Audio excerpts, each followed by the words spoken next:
Hello guys, welcome back to my channel best knowledge. Today is my topic pancreatitis. तो आज का जो मेरा टॉपिक रहने वाला है, पेनक्रियाटिक्स किसे कहा जाता है, इसके साइन सिम्टम्स क्या क्या रहेंगे एंड इसकी डायग्नोसिस क्या है, प्रिवेंशंस क्या रहेगा, ट्रीटमेंट क्या रहेगा, राइट।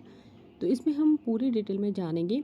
तो सबसे पहले इसका नेम जान लेते हैं। जैसे इसमें कुछ पॉइंट्स दे रखा है। फर्स्ट है गॉल ब्लैडर एंड नेक्स्ट आ जाता है gall stones and bile duct and next आ जाएगा inflamed tissue and pancreas, right, small intestine. तो हम अब क्या करेंगे, जो पेनक्रियाटिक है उसके बारे में जानेंगे, बेसिक जानेंगे, ताकि आप लोगों को अच्छे से डिटेल में समझ आए कि पेनक्रियाटिक्स क्या होते हैं, राइट। तो लेट्स सी। सबसे पहले हम लोग जानेंगे पेनक्रियाज क्या होते हैं, यानी कि पेनक्रियाज। सबसे पहले हम बेसिक जानेंगे पेनक्रियाज क्या होते हैं, यानी कि पेनक्रियाटिक्स एक ऐसी डिजीज़ है जिसमें आपके पेनक्रियाज में स्वेलिंग हो जाती है, राइट। और आपके स्टमक के पीछे और छोटी स्मॉल इंस्टेटाइन के पीछे एक लंबी ग्लैंड होती है, और जिसे या पेनक्रियाज के टू मेन वर्क होते हैं। ये काफ़ी पावरफुल डाइजेशन एंजाइम्स को आपकी स्मॉल इंस्टेटाइन में फूड को पचाने में हेल्प के लिए छोड़ता है। और सेकंड, इसका जो काम होता है कि ब्लड वेसल्स में जो इंसुलिन और ग्लूकागन को प्रोड्यूस करना होता है, ठीक है। ये हमारे हॉर्मोन्स फूड के इस्तेमाल में, ठीक है, आपके बॉडी को पावर के लिए हेल्प करता है और आपके पैनक्रियाज को नुकसान पहुंचा सकता है, ठीक है। और अगर इसमें डाइजेशन एंजाइम्स आपके पैनक्रियाज जारी करने से पहले ही शुरू कर देता है तो आपको प्रॉब्लम हो सकती है, ठीक है। तो हम इसमें बात करेंगे सबसे पहले क्रॉनिक और एक्यूट, ठीक है। जो पैनक्रियाज हैं उनके टू मेंस होते हैं, जो कि क्रॉनिक और एक्यूट। एक्यूट पैनक्रियाटिक्स में अचानक से आपको स्वेलिंग का हो जाना और थोड़ी देर के लिए ये रहता है। एक्यूट पैनक्रियाटिक्स के ज़्यादातर जो पेशेंट होते हैं पूरी तरह से इसका सही ट्रीटमेंट पाने के लिए के बाद भी ठीक हो जाते हैं। लेकिन कई बार ऐसे केसेस होते हैं कि एक्यूट पैनक्रियाटिक्स में ब्लीडिंग और टिश्यूज़ को काफ़ी मतलब नुकसान पहुंचता है और इन्फेक्शन का कारण भी बनता है। अगर पैनक्रियाटिक अगर सेकंड हम इसमें देखें, जो इम्पोर्टेंट ऑर्गन्स हैं जैसे कि हार्ट, लंग्स, किडनी को भी ये नुकसान पहुंचा सकता है, राइट। क्रोनिक पैनक्रियाटिक जो होता है उसमें स्वेलिंग होती है। ये ज़्यादातर एक्यूट पैनक्रियाटिक्स होने के बाद होता है, राइट। और ये लंबे समय तक अल्कोहल का बहुत ज़्यादा सेवन करने से भी होता है। अगर आप भारी मात्रा में अल्कोहल का सेवन करेंगे तो आपके पैनक्रियाटिक को काफ़ी नुकसान पहुंच सकता है और इसके लक्षण का कारण भी हो सकता है, ठीक है। इसके बाद हम जानेंगे एक्यूट पैनक्रियाटिक्स के ट्रीटमेंट क्या रहते हैं। और इसमें जो पैनक्रियाज हैं, अगर आपके जैसे इन्फेक्टेड होने पर भी एंटीबायोटिक्स का मतलब मेडिसिन दिया जाता है और नीडल्स के जरिए तरल पदार्थों को पहुंचाया जाता है। अगर जैसे इसमें कि आपको इसमें भूखा भी रखा जा सकता है, ठीक है। और आपको खाना रोकने की भी ज़रूरत हो सकती है ताकि आपका पैनक्रियाज ठीक हो सके। तो इस कंडीशन में आपको पोषण आहार जो ट्यूब है उसके ज़रिए दिया जाता है। कोई भी जो खाना है, फूड है, वो आपको एक ट्यूब के ज़रिए दिया जाता है। इसके बाद नेक्स्ट आ जाता है क्रोनिक पैनक्रियाटिस के ट्रीटमेंट क्या रहते हैं। क्रोनिक पैनक्रियाटिक्स होने पर आपको ज़्यादातर इसकी ट्रीटमेंट की ज़रूरत होगी।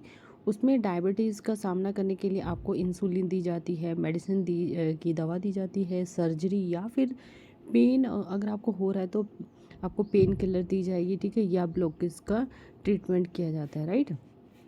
तो इसमें ये प्रॉब्लम होती है जिसका ट्रीटमेंट किया जाता है। इसके बाद हम जानेंगे कि जो पैनक्रियास है वो क्या होता है। तो जो पैनक्रियाज है वो एक स्टमक के पीछे और स्पाइन के सामने एब्डोमेन में प्रेजेंट होता है। गॉल ब्लैडर, लीवर, स्प्लीन इसे चारों तरफ से मतलब घेर कर रखते हैं, ठीक है। और ये लगभग 6 इंच का ग्लैंड होती है। और बॉडी के राइट साइड में पैनक्रियाज का एक हेड होता है और बॉडी के बाईं और अग्नाशय के पीछे भाग होता है, ठीक है।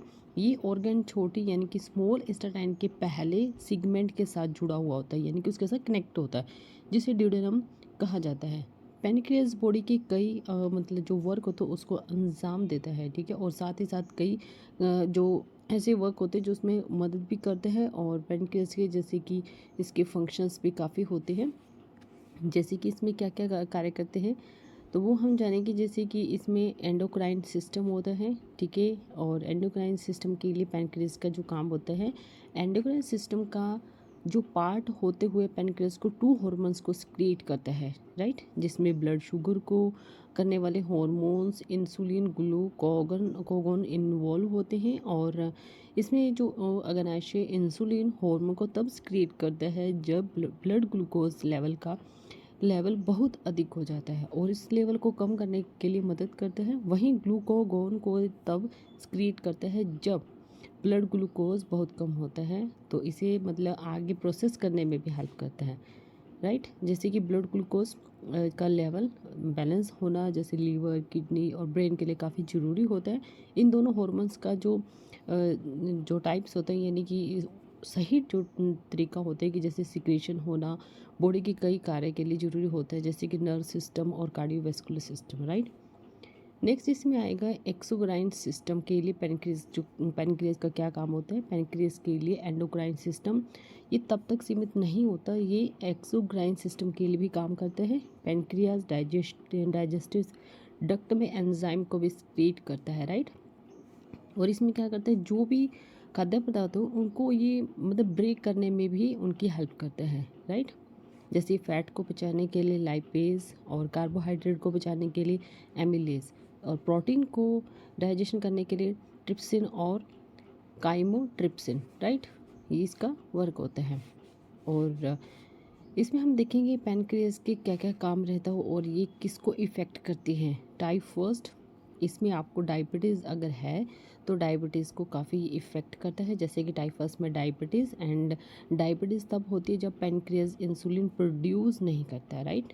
सेकेंड टाइप में होता है कि डायबिटीज़ तब होती है जब इंसुलिन का प्रोड्यूस होता है लेकिन इसे अच्छी तरह से यूज़ नहीं कर पाती है, राइट।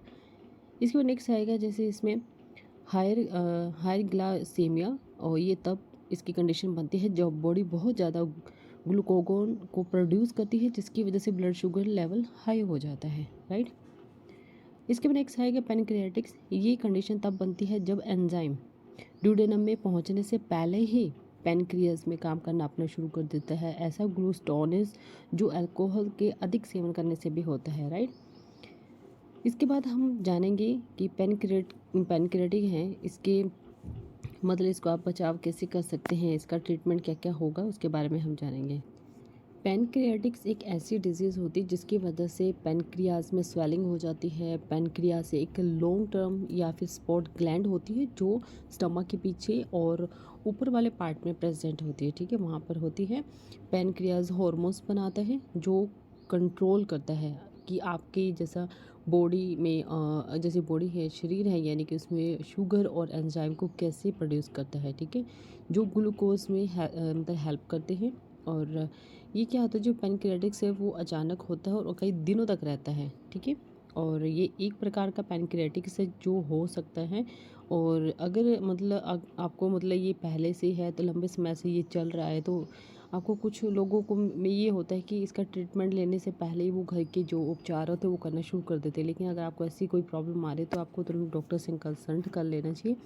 इसमें आपको पैनक्रियाटिक्स के क्या क्या सिम्टम आएंगे, पेट में लगातार दर्द बना रहेगा, पेट में भी दर्द बना रहेगा, आपको फीवर होगा, आपको जैसे कि टच करेंगे, टच करने पर भी आपको स्टमक पर हल्का सा मतलब सॉफ्ट लगेगा, राइट। और आपका जो हार्ट है वो हार्ट बीट तेज़ी से हार्ट बीट करेगा, आपका वोमिट जैसा फील होगा, राइट।